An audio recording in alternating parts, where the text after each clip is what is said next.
Monsieur Alain Jules, vous êtes spécialiste sur les questions internationales. Je vous remercie infiniment d'avoir eu la gentillesse d'accorder cet entretien à la radio francophone iranienne.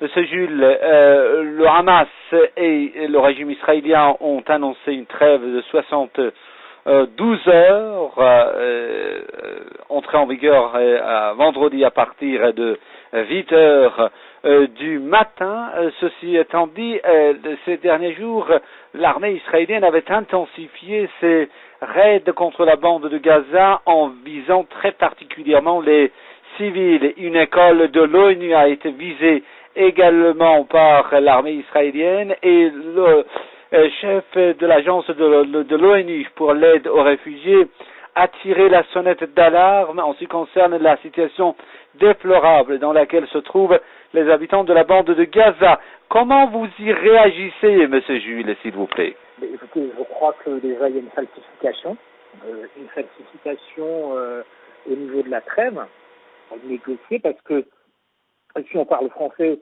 une trêve est une cessation, on va dire temporaire, de tout acte d'hostilité. Or, que se passe-t-il à Gaza? On ne peut pas demander d'un côté à des gens d'enterrer uniquement leurs morts et à d'autres de dynamiter leur point de sortie de leur survie. C'est-à-dire que ces tunnels ne sont pas seulement là pour aller attaquer des soldats israéliens. C'est complètement faux. Donc, je crois que tout part de là. C'est-à-dire que chaque fois qu'on parle d'une négociation entre Israéliens et Palestiniens, c'est toujours le deux pas deux mesures. On demande à certains de se calmer, de ne rien faire. Et à d'autres, on leur dit, bon écoutez, vous avez le droit de faire ceci ou cela. Donc je crois que personnellement, ce qui est en train de se passer à Gaza, c'est un massacre. Je crois que les gouvernements occidentaux sont complices de ce massacre-là et c'est des gens qui doivent être poursuivis dans la logique des choses. Si en réalité le droit international était suivi, si le droit international était respecté. Donc, sincèrement, quand on parle de trêve, moi je me dis que c'est encore une autre falsification parce qu'elle n'est jamais réelle. Elle n'est jamais réelle. Donc, maintenant, on espère qu'effectivement, les pourparlers entre le Hamas et Israël, qui auront lieu au Caire, je crois, en Égypte, pourront apporter quelque chose. Parce qu'il y a quand même des exigences. On ne peut pas accepter qu'un peuple soit condamné à la misère. Donc, je crois sincèrement que dans ce conflit-là, présentement, qui est effectivement aussi un prétexte, tout le monde sait que ce ne sont pas les Palestiniens qui ont enlevé et tué les 3 jeunes juifs. Donc, je crois qu'il y a une falsification dans tout ce processus de guerre, alors que cherche Israël, je ne sais pas, probablement en complicité avec les États-Unis. Je ne sais pas ce que ces deux États cherchent, parce qu'ils ne condamnent pas, malheureusement, ce carnage qui se passe actuellement à Gaza. C'est ce qu'on peut dire pour l'instant avec ces mensonges sur la trêve. Monsieur de Jules, en fait, Shimon Peres, le président du régime israélien, a dit qu'Israël n'a été jamais autant appuyé comme maintenant par les pays arabes. Il y a eu également un quotidien américain qui a révélé, je crois que c'était il y a 2 jours, que voilà, cette fois-ci, il y a des pays arabes qui se sont ralliés à Israël dans cette offensive contre la bande de Gaza. Qu'est-ce que vous en pensez, monsieur Jules? Mais écoutez, je crois qu'il ne faut pas se voiler la face. Si effectivement Israël se permet, n'est-ce pas, ce massacre perpétuel sur le peuple gazaoui, sur le peuple palestinien, ben c'est simplement parce que il y a certains États arabes, notamment ceux du Golfe, qui laissent faire. Moi, quand ils le disent, moi je crois qu'ils s'appuient sur certaines vérités.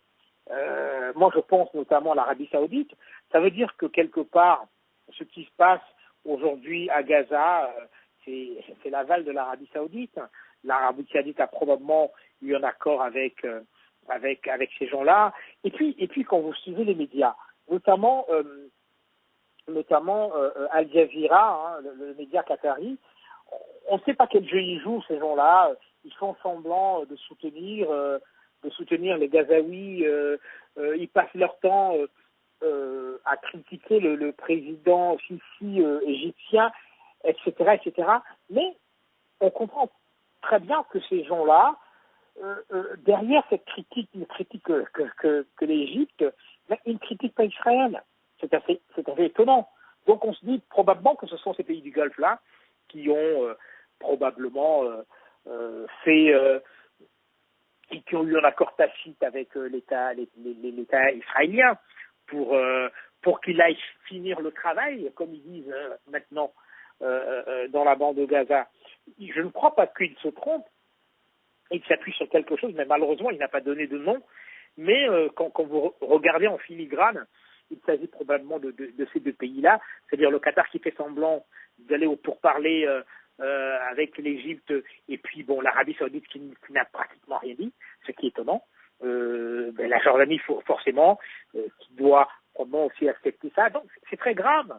C'est-à-dire les Arabes sont victimes eux-mêmes, je veux dire les dirigeants, pas les peuples, de leur turpitude, de leur lâcheté, parce qu'il y a une telle couardise chez ces dirigeants arabes qui ont pourtant des leviers de pression qui pourraient permettre justement que Israël se calme. Ils peuvent dire que bon, on bloque le pétrole, on bloque le gaz et tout ça pendant un mois, tant qu'il y a ce conflit-là, tant que ce conflit-là n'est pas réglé. Et c'est tout. Et laissez-moi vous dire que le problème va se régler en 2 jours. Mais malheureusement, ces dirigeants ne le font pas. Donc moi je me dis qu'ils sont effectivement en accord avec Israël pour le massacre des Palestiniens, malheureusement. Monsieur Jules, une dernière question sur ce sujet. Les positions américaines également à cet égard semblent être très très intéressantes.